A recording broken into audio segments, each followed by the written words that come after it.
So, okay, got it. We are being recorded. Okay. And as you can tell, because this is being recorded, it will be posted to the um, Global Chamber YouTube channel, and you'll get a copy of it for attending here. So it has a much wider reach. So, Awesome. anyways, good morning, good afternoon. I don't think there's good evening for anybody here, but we're kind of spread out within the US. Thank you for joining us today for our monthly Global Chamber Export Import Forum. I am the moderator, Anita Rodal, president of SBPI Services. Based in Southern California, I connect importers and global enterprises to the currency exchange company that best fits their needs for their cross-border payments. For US-based businesses, I also broker SBA loans and equipment financing, as well as payable financing for importers and wholesalers. I am very proud to be a member of the advisory board for the Los Angeles chapter of the Global Chamber. The Global Chamber is a growing collaborative community of CEOs, executives, and business leaders in over 525 metro regions around the world. Whether this is your 50th Global Chamber webinar or your first, it's important to remember that the Chamber's mission is to foster growth in cross-border business trade and investment as well in every region of the world by providing its members with warm introductions, valuable connections, and timely information. During the webinar, I invite you to put your contact information in the chat. Please include your full name so it's easier for people to find you, and add your LinkedIn page if you have one, and don't forget to save the chat. So let me tell you how today's forum will work. In the first 40 to 45 minutes, I'll be interviewing our guest, and the last 10 to 15 minutes, we will open it up for Q&A and conversation. So I will ask everybody except for Michael to keep themselves muted for the first part of the program. So as I said, today we are very, very lucky to have with us the amazing Michael Thomas. And let me share with you a little bit about Michael, who is amazing. Michael Thomas is an accomplished visionary leader with over 15 years of experience in medical device marketing and business development. As the director of marketing at Ampronix,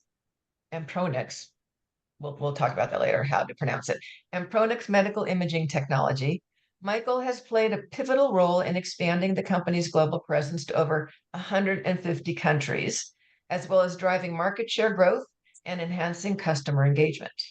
His leadership has earned him prestigious accolades, including the Presidential E Award, multiple congressional awards, and being named Exporter of the Year for Orange County, California, and that's no small thing. Michael's expertise spans the full spectrum of traditional and digital marketing, where he has implemented AI marketing strategies, led website innovations, and established valuable partnerships with original equipment manufacturers, and we will talk about that in our conversation. His deep understanding of medical device sector, product development, R&D, and device repair is very impressive. He is also well-versed in securing government contracts with the GSA and the VA, leveraging marketing development funds, and navigating international markets. In addition to his role at Ampronix, Michael serves as the chair of the e-commerce vertical committee for the District Export Council of Southern California. So welcome, Michael. Thank you. Okay, and I'm going to put you on speaker view. And Elizabeth, can you do me a favor and mute yourself just in case? Sure. Okay, so we're going to get started. Got a few couple just kind of icebreaker questions that I ask all of my interviewees. And these are just short little brain teasers. So Michael, what got you into this industry? All right. Well, I've always been a people person. I used to be a golf professional, taught women and children. Then I segued into the financial industry for several years. And my stepmom is a general surgeon, and my father, they have a medical clinic in Atlanta. And I'm just always hearing success stories of how they're actually making a difference in patients' lives. And so that's what really got me into the industry to, just want to have an impact as a whole. Okay, and you've clearly done that. Okay, so what do you like the best about what you do? So having that widespread awareness, both in the US and then in over 150 countries, every day is different. So there's always something new. You can always improve upon systems that you have in place already. So I just like that it's ever changing as a whole. That makes it interesting. Okay. And the flip side of that is, what do you like the least about what you do? This is a great question. I had to think about this, but since I also oversee all the international orders, I would say the actual document side, via custom documents, etc., can be challenging for sure. Because you want to make sure you are able to enter that market with no delays, etc. So that would be the most challenging part of my job. Okay. And I get that nobody likes paperwork. I mean, no, clearly some people like paperwork. It's not you or me. Okay. So now let's get into some more specific questions. You have led product launches in international markets. So what are the critical components of a successful global product launch? Great question. I would say the first one is going to be market research. So, what markets are you trying to get into? Are there already products like yours that have market share in that market? Is your product going to be new to the market as a whole? If that's the case, what would be the adoption rate for that product? And then on the flip side, if you're a manufacturer, are you able to supply enough parts to make your product? Do you have plan B, plan C if that factory or supplier isn't able to get you your parts? So those are very important aspects of a successful launch.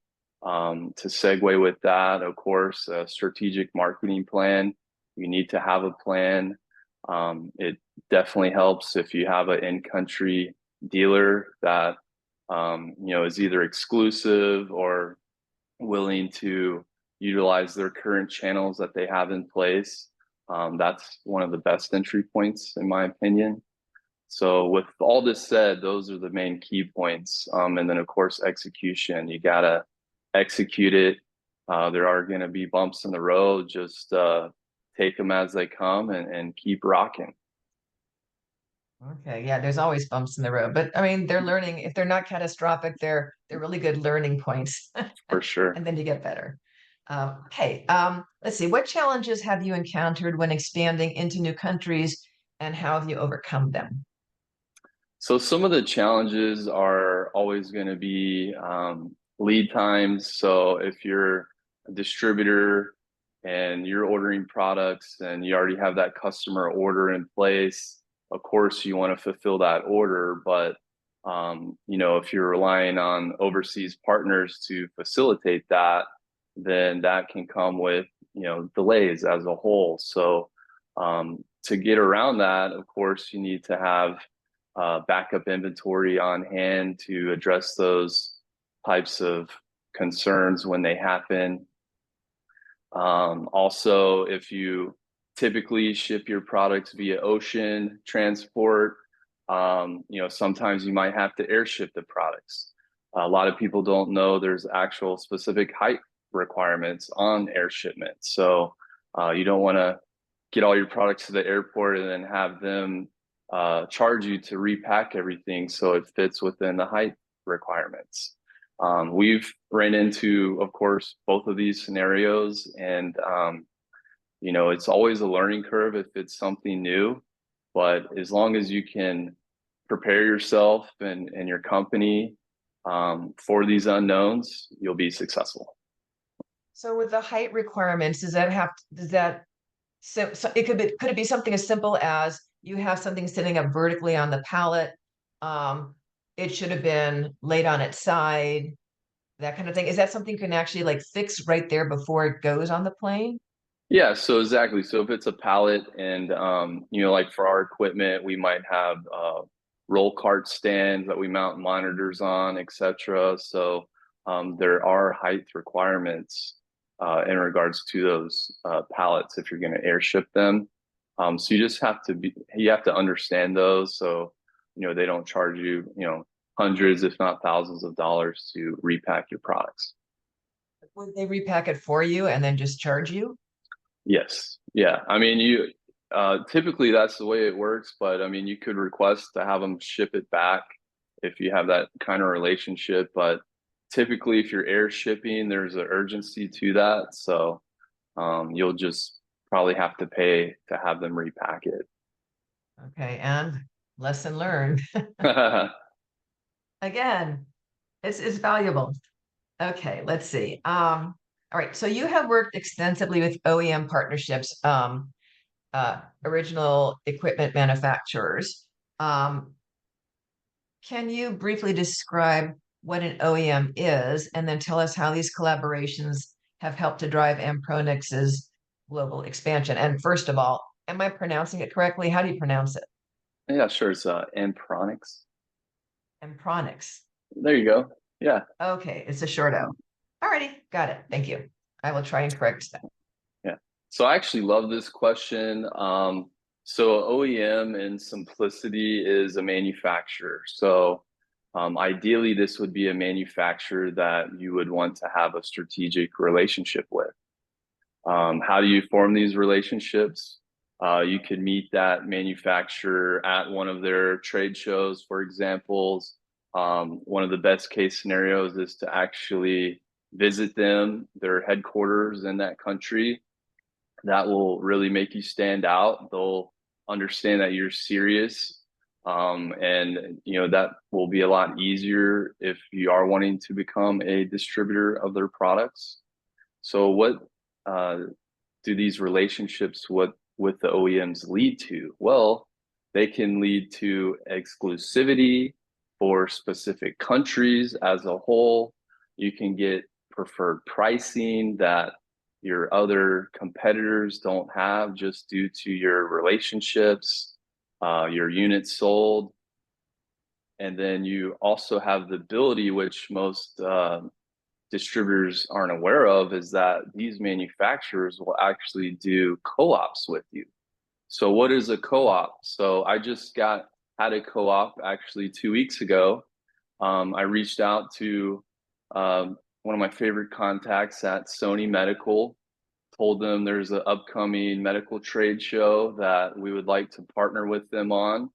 And I asked them if they wanted to partner, and within 5 minutes, I already had approval just like that. And that is down to relationship building. So with that partnership, I then requested over $60,000 worth of the latest Sony medical technology. And then boom, they just ship it right to me. I had Sony branded table covers. And I had everything I need to have a successful trade show. Aside from that, the best part is they actually paid for it. How can that be, right? So in my industry, they call this MDF, which stands for Market Development Funds. Prior to this industry, I had no knowledge of this terminology.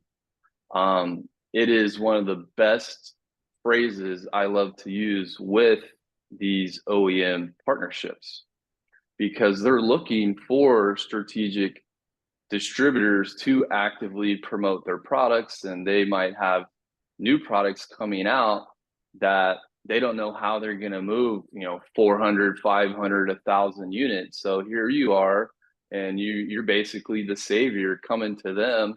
Hey, if you give me $50,000, I can guarantee you will have movement. I would never put a unit quantity amount tied to that, but you will get movement. And then you list all of your itemized action items of how you plan to spend that $50,000. Okay, that's amazing. And it also frees them up so they don't have to go to the show. And I've represented a couple of medical manufacturers in the past, and it's always great when somebody else can go to the show. They're Right. fun initially, and Oh yeah. then it's a very long day. Okay, awesome. All right, so let's talk a little bit about monetizing relationships with OEMs. Um, so on a global scale, like what does it entail when one would say monetizing the relationship with an OEM? Is it what you just said? Basically, we'll do the show for you, or we'll step up as doing XYZ as a distributor. We need X amount from you. Like, how do you define monetizing those relationships? Right? That's the magic right there. I mean, it's there's multiple facets to that. So the MDF co-op is just one factors. One of my favorite ones is the manufacturer OEM is actually coming to you to get input on a product that they're developing that no one else knows about. And so this happens often in our industry, that these OEMs will come to us and they might have a prototype on hand that they fly in and ask us for our input, or they're getting input prior to creating a prototype based off our strategic feedback. So then once the product is out, you can become the beta tester, you can become the sole source of that product launch. And then you also can hear needs in certain countries that you aren't aware of because they are in contact with their headquarters in that country, and there's a market need. And so you get true feedback from actual manufacturers, and that is priceless. Yeah, no, that's amazing. Okay. What are some of the key strategies you've implemented that have helped Ampronix expand to into over 150 countries? So one of my favorite ones is going to be trade shows. So I would say the first step to expanding, if you've never been in that country before, is to attend a trade show in that region and actually, see what's shaking, what's going on, who are the main players, who are the main magazine advertisers for that country that are promoting your product type. Typically for these trade shows, there will always be 1 to 4 magazine advertisers that are paying to have their sponsorship tied to that trade show. So that is a great entry point. You can also negotiate deals at the trade show. Even if you're just walking, you can meet with a dealer or a magazine and tell them, your goal. And then next thing you know, you're negotiating packages. Could be 1 year, 2 year, 3 year packages to lock in special rates. I have done this numerous times, and you get them to try to sign right there in the moment because you don't want them to sit on it.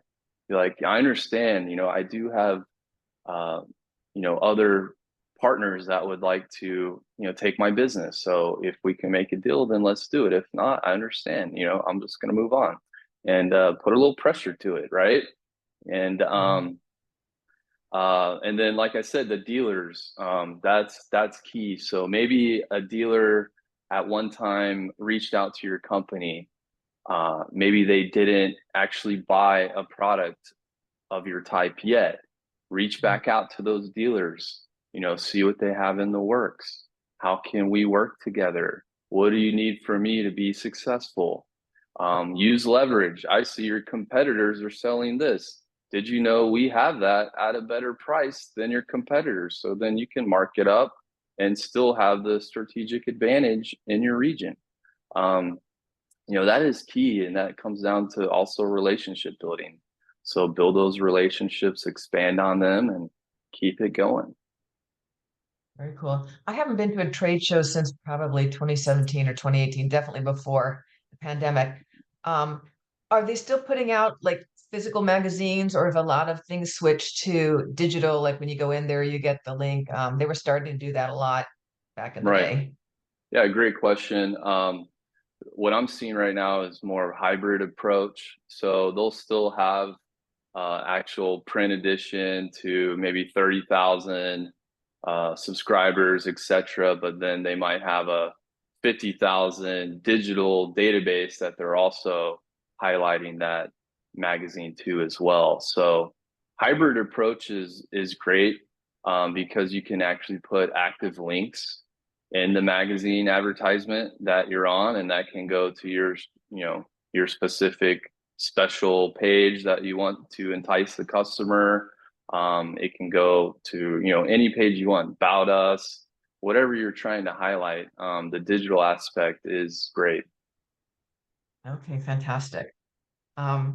So what role does branding play in successfully entering new markets, and how do you ensure that your brand resonates across different cultures? Right. This was a tough one. And I mean, you really need to be hands-on. You need to also do the market research. Um, for example, uh, there's only one specific brand in Vietnam that is dominant, and all the dealers only want this specific brand. And it's amazing that they only want this specific brand. And so I would have never known that unless I did my due diligence and found this information out. There are ways you can find this information out. One possibility is the U.S. Commercial Services um, offers different market research for distributors in country. So you can see, what percentages of types of products are being sold. They can also put you in touch with distributors in country. And, this is a great way to form some solid partnerships.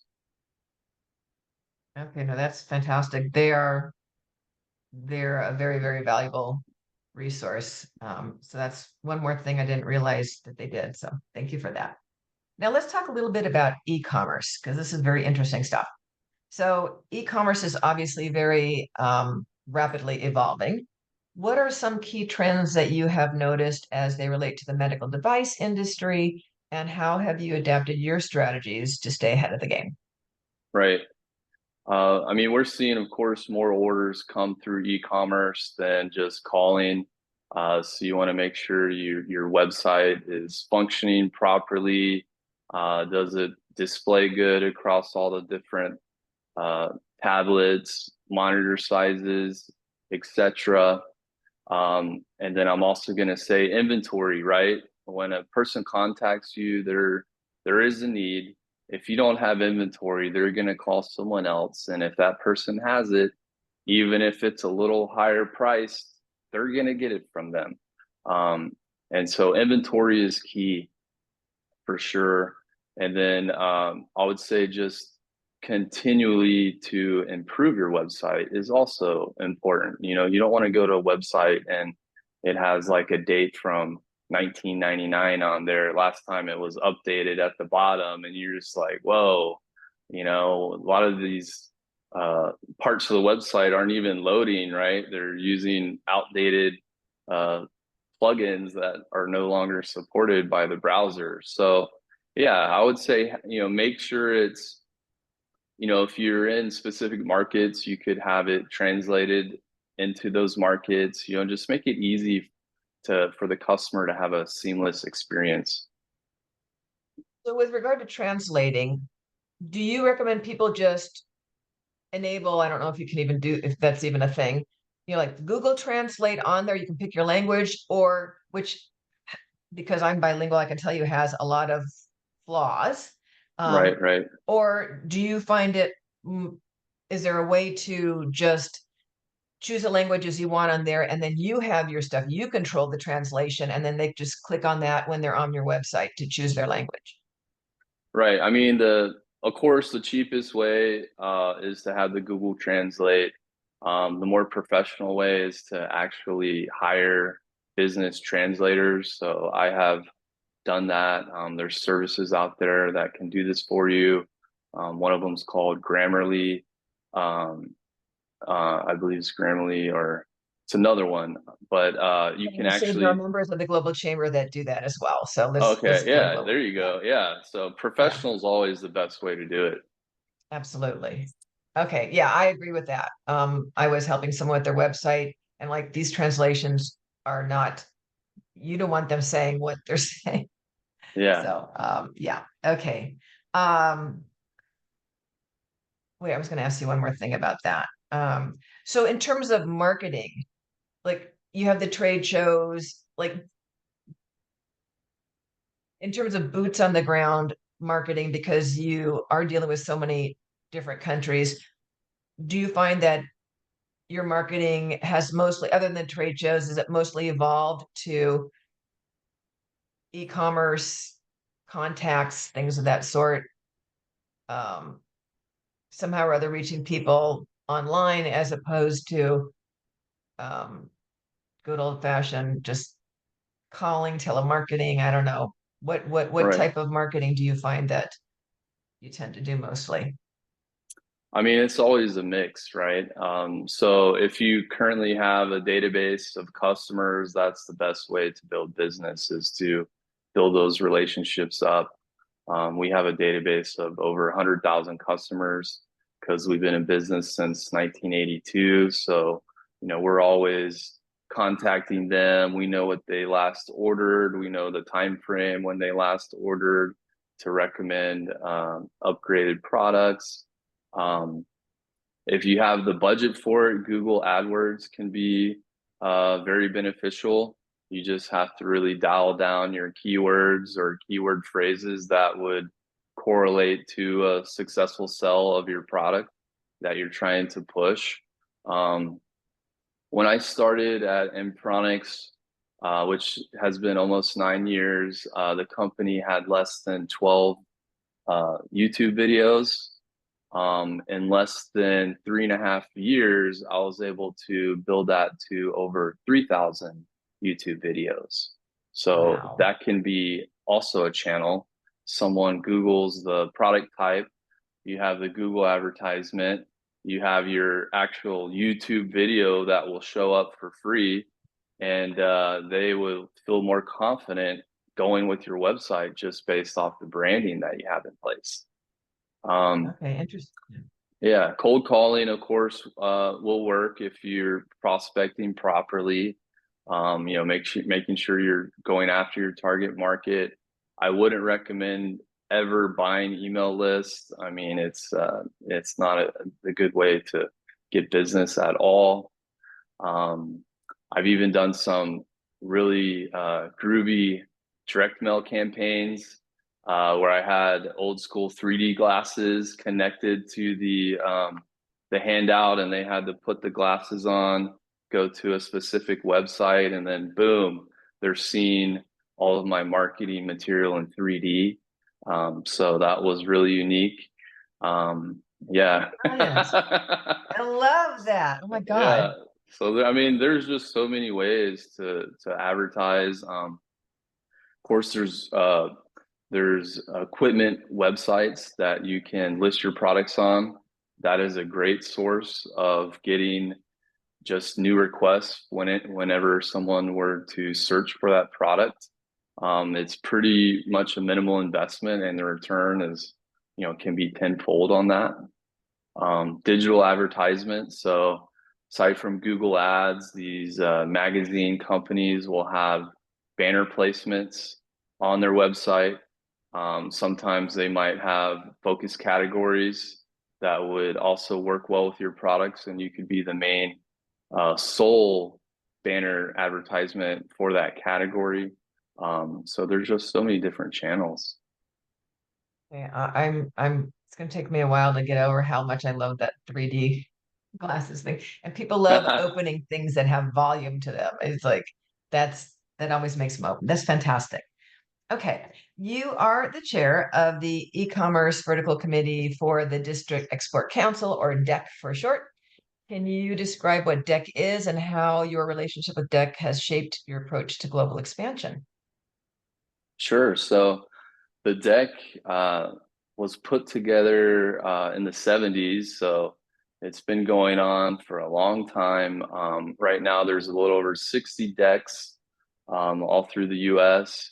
There's about 1,500 members. Each deck has no more than 30 members. Typically, you have to be recommended by a government representative. and then the actual uh, Secretary of Commerce for the United States is the one that appoints you, and it's a 4-year appointment. Um, and what's really cool is you work directly with the U.S. Export Assistance Centers, also the U.S.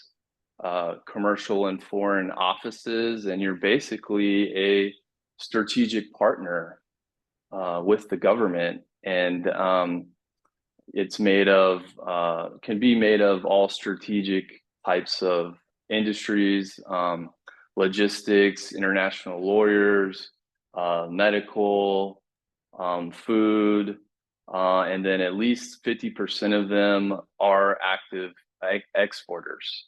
And so it's just a great organization to be in. The one that we're in Southern California, a lot of the members have actually won the Presidential E Award, and some of them have won it a second time, which is just incredible. So you're with an elite group, and the sole purpose is to help small businesses expand into global markets, and whatever it takes to do that, it's voluntary. So you're just there to help. U.S. Commercial Service does put on special events, and you can go there and have an actual office at the U.S. Commercial Service building, and they just provide meetings for you, small businesses, and you ask, what are their concerns, and just go ahead and come up with an action plan for them. So, quick question for you, because actually, I don't know if you've met Elizabeth Glynn before, who's on the call. She's a member of DEC Oh, as nice. well, and the Inland Empire. Okay. So I'm curious to know, like, how has your involvement with DEC, because she is an expert strategist, you work specifically with the company that you represent for global expansion. So how has your involvement with DEC specifically changed, altered, or enhanced your perspective on marketing for Ampronix? So I can hear, so maybe there's a country that we haven't done business with in a long time. And, I might hear another small business has had success in that market, and, they're sharing what's working, but also some difficulties that they're having. And so combined, we can basically help each other be more successful. And at the end of the day, help customers in that region by supporting them with US made products. So it broadens your perspective for sure. Like it gives you input that you might not have gotten because you're around people in the same mindset, but with different focuses. Definitely. Cool. Okay. So let's switch gears and talk about the hot topic these days, which is AI. So, how has the use of AI marketing strategies helped propel your company to the forefront in the medical device industry? All right. So I use AI every day. I would say the most successful aspect of it is I call it customer touches. So that could be basically the AI has assisted with reviewing our current content and providing recommendations to tweak it to maybe have a better engagement. If you're promoting a specific product, it could give you 20 different engaging email subject lines that I would not have thought of, especially not in, less than 2 seconds. And so that's key. It's helped me basically, like when we have a product, we quote it out, and then, with AI, I've been able to then reduce that quoted time. So we quote it out. I've been able to use AI to close deals faster by monetizing that customer outreach aspect. So, I quoted it, and then X amount of days, I'm going to do this. And then based off that engagement, I'm going to do this. And then it's basically like a funnel tree that I'm building based off those customers' engagements. Actually integrated into your company's software, protocol, etc. So, I mean, I would say that I'm the architect and then I'll implement it accordingly. Um, and then on the data analytical side, I mean, that's key. So, everybody knows about ROI. So, what's working? How can I improve it? I've uploaded 12,000 rows of data and then gotten specific metrics from that would have taken me days otherwise, which then I can, make decisions right then and there of, action items and a plan to go ahead and tackle what I was trying to do. Yeah, I mean, I love it. Uh, Okay, I definitely see the usefulness in a lot of ways, especially analyzing data. Right. Yeah. That's crazy. Um, okay, so let's see. Um, we have time for two more questions before we open it up. So let me do this. Let me ask you this. So we talked a lot about trade shows, but can you share some of your experiences, good, bad, and ugly, managing large scale trade shows and the logistics involved in showcasing your products internationally? Right. So there's a lot going on, especially if you're in a country exhibiting outside that country. I've had the pleasure of exhibiting at the world's largest medical trade shows. One of them is called Arab Health in Dubai, and the other one is in Dusseldorf, Germany, and it's called Medica. And it is very stressful at times, especially if one of your key freight forwarders is having issues getting your product into that country, whether it's on their end, etc. They maybe they can't locate it, even though everything was done right. One of their facilities didn't scan it properly. So we have ran into some issues, specifically with our products getting to Dubai in time. So we had to pull out, all the tools to make that happen. And so I would say the advice is, get it there early if you can. A lot of times these trade shows will have advanced storage warehouses, which people aren't aware of. Yeah. And that is key. Get it there so you know it's there. You don't want to spend, I mean, these trade shows can be over $30,000. So you don't want to spend over $30,000 and not have any products at your booth. And your peripherals as well. You got to make sure that Right, everything gets there. you right. know, Otherwise Um, you'll be at FedEx office, overnighting there basically yeah. to redo everything. And then your content, your collateral, make sure it's done properly. There's no typos. Um, strategizing is key. If you have the resources and um, you're planning on doing a lot of trade shows, I would recommend hiring a dedicated trade show employee that will oversee the logistics and make sure everything is done properly. If your products require power, you have to go ahead and pay for electricity. You need to Yeah. do the diagrams, show them where they should put the outlets, make sure the wattage is correct to support all of your products that you're powering on.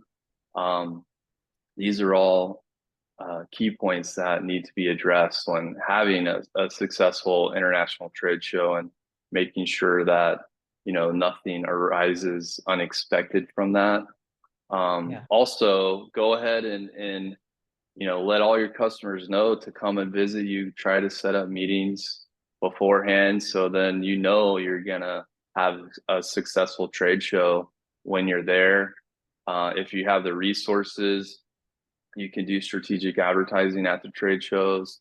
You can have you could have your company name on the bags that are given out to every Okay, so yeah. yeah, every trade show participant. You could have items placed in that bag. You could be the email sponsor, so every time someone registers, you could have your company name right there in front of them. So I would recommend doing all that to really see the ROI. Okay, perfect. And last question, real quick before we open it up. What advice would you give to manufacturers and distributors who are looking to break into international markets, like top of mind? So I would say go for it, right? So if you're thinking about doing it and you haven't done it, just do it. Like Nike says. So just do it.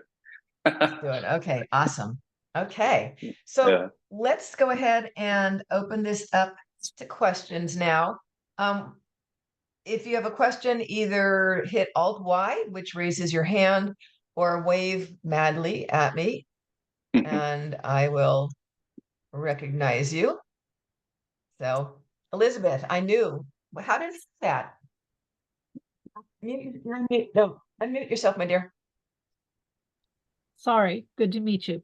If you could just share what Ampronix does, so we have a better idea and, put it in context, please. Sure.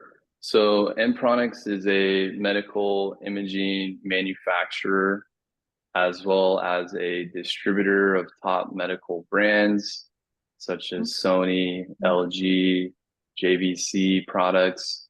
And then we're also a service center where we bring equipment back to factory new condition.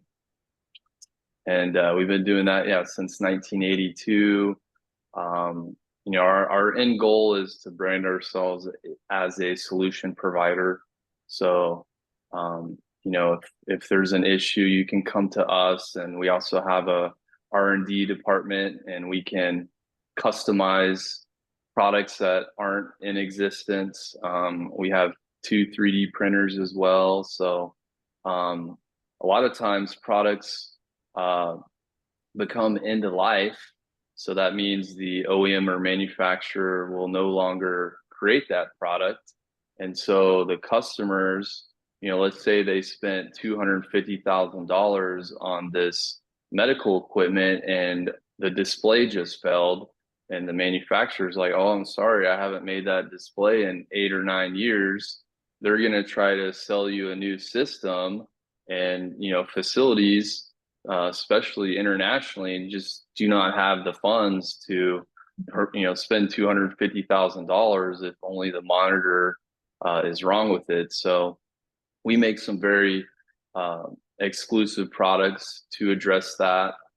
So we have a monitor that will interface with over 2,000 different types of medical equipment. And, for a couple $1,000s, we're saving that facility $200,000 plus. And so they're happy. And we're even making the monitor better than it was originally. So it's, less power being consumed, and the resolution has increased as well. So they're just ecstatic. Thank you. Michael, All let right. me ask you, typically how long before parts or entire medical products, what's their planned obsolescence? Like how many years have you found that? Oh, okay. I mean, of course it can depend, but um, it could be 3 years, 5 years, 10 years. That's what we're seeing. And sometimes if it's so does it depend on whether it's a product line that they're not really carrying anymore for whatever reason, or that it's just they've come so far in the iterations of new improved that they choose not to support the older ones? Exactly right. So let's say that product was very expensive for them to manufacture. With technology advancements, there is better technology that is cheaper to manufacture, which of course gives them a higher yield at the end of the day. So they'll just not support that product type anymore. And you're lucky if you can get we call it an end of life letter from the manufacturer. If you have that strategic relationship, maybe you'll get that before anyone else, and you can do a 500 or 1,000 unit last buy. And then when everyone else gets that letter, the manufacturers go like, oh, I'm sorry, we're sold out of it. However, Ampronix has 1,000 units. we can't guarantee how long they're going to have that for, but you need to contact them. So we've done that on multiple occasions, and it's always awesome because you're helping people, and we're getting strategic pricing on that. So we're offering even lower pricing to those partners. So it's just a win-win for everybody. That's fantastic. And if it was something that they're not making anymore and they don't have their own competitive product for that, with your relationships, are you able to get a list of their customers such that you can reach out to them and say, we know that XYZ is no longer manufacturing this thing. We have a product that interfaces perfectly so that you can reach them? Great question. If you have that relationship, it is possible. They might be hesitant, but if you can somehow flip it as a partnership, well, if you give me that list, this new product that you have coming out will be a perfect bundle solution for that customer, then the OEM, would be able to put the pieces together and you have that opportunity.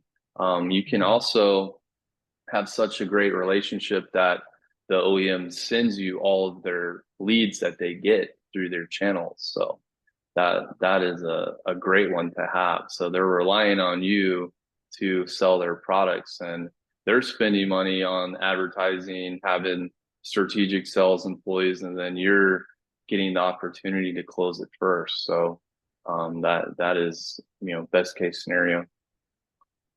Yeah, fantastic. Jim, any thoughts? Not to put you on the spot.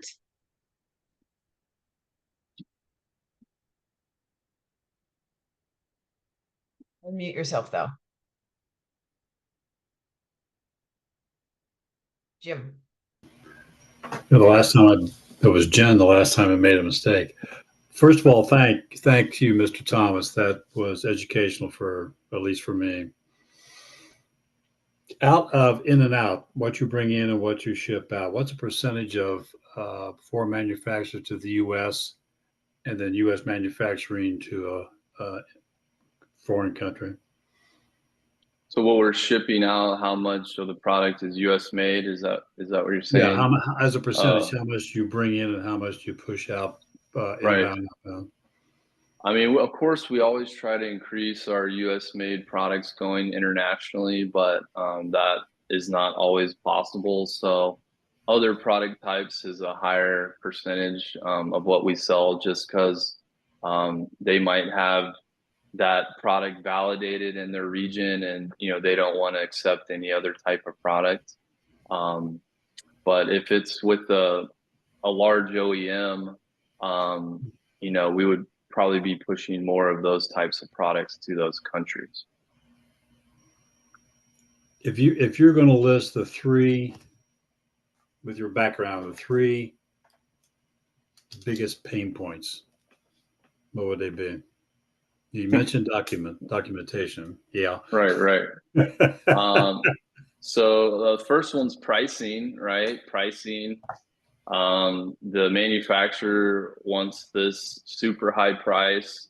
You can't sell it for that price and make a profit, especially in specific international markets. So you have to really work on the pricing. So does that mean I need to buy more units up front to get that special pricing? That's an option. Lead time. So some of the manufacturers, of course, will have US based warehouses where they stock inventory, but not all of them. So there's times where we could have 6-week or more lead times for products that we need to sell today. And it comes down to the manufacturer not being able to forecast enough products being made for specific regions. We've had instances where we've bought so much product, the OEM has come back to us to request to buy products from us. So that's a unique scenario that has happened. And if you're able to get forecasting from customers, that's key. If not, you can, try to do your market research. Ideally you need to also have payment terms that align with your business. So that's key as well. Build rapport with these manufacturers, so you're not paying everything up front, right? A lot of manufacturers, which people do not know, will give you a discount if you pay early. So you could get X amount % discount if you pay X amount of days early, and that can be significant savings. Fantastic. Oh, that's one Thank more. you. And this is to the panel, not counting the election for this country. Using Boeing, using longshoremen on the East Coast on supply chain, any global thoughts on how supply chain is going to be reacting in the next year? Elizabeth, any thoughts? Was this to everyone, right? That question was to everyone, or Yeah, panel. to That's a me? panel. Yeah. Yeah, panel. I Michael, have, you that's are- not Or in my crickets. wheelhouse. No, Elizabeth was trying to unmute. Now, I was gonna say, from what I understand, it's the supply chain, it's getting tight again. So, and then there's a lot of disruptions globally. So to Michael's point, you definitely want to be really proactive. And it sounds like, Michael, your company is actually, that's part of its competitive advantage, is because you have the warehousing, you're storing the inventory, the lead time is critical. You've got all that prepared, where it seems like a lot of companies aren't as well positioned. And that gives your company a significant, I would think, a significant competitive advantage, right? It does, definitely. And I'm going to highlight those end-of-life products again. There's going to be huge demand for these end-of-life products typically, especially if you're removing X amount of units a month. So if you can get hint of when something might be coming into life, that is the time to move. Go ahead and negotiate. You call it last buy pricing. If you think you can buy out their inventory, negotiate that. Then you'll have literally everyone from around the world contacting you for that product. So that's huge. That's amazing. And then they know who you are and what else you do, and it just kind of snowballs from there. Fantastic. Definitely. Okay, so I always like to end just a little bit early so that people have to jump on a call at 1 p.m. They can do that. So let me just say to everyone, thank you for joining us today for the Global Chambers Export-Import Forum, and special thanks to Michael with Ampronix, got it right this time, for sharing your knowledge with us. If you enjoyed today's discussion, I hope you join us again for our next one. Normally, it would be on the 4th Thursday of the month. However, November, the 4th Thursday is actually Thanksgiving, and December, the 4th Thursday is the day after Christmas. So we're going to consolidate and do one more Export-Import Forum the beginning of December. So it will be on the 5th of December, Thursday, December 5th. And my interviewee will be Catherine Reed, who is based in Austria. And she'll be giving us a European perspective on assisting entrepreneurs in the consumer goods sector to reach out to other global markets. So that should be fantastic. As always, check the globalchamber.org website for events coming up. There are so many all over the world. If you can't sleep one night, go check out what's going on. You might be able to talk to somebody, I don't know, in Africa or Indonesia, and make productive use of your non-sleeping time. So thank you everybody so much for being here. You will be notified. The wonderful Jemima will probably send out a notice when the recording for this session is posted on YouTube. Sometimes it takes a week or two, sometimes it takes a day or two, but either way, we'll let you know. Okay, so thank you all Thank so you. much. Thank you, Michael. Thank you, everyone. All Yeah, right. thank you, You're Michael. welcome. This is You. fantastic. Take care. Take care.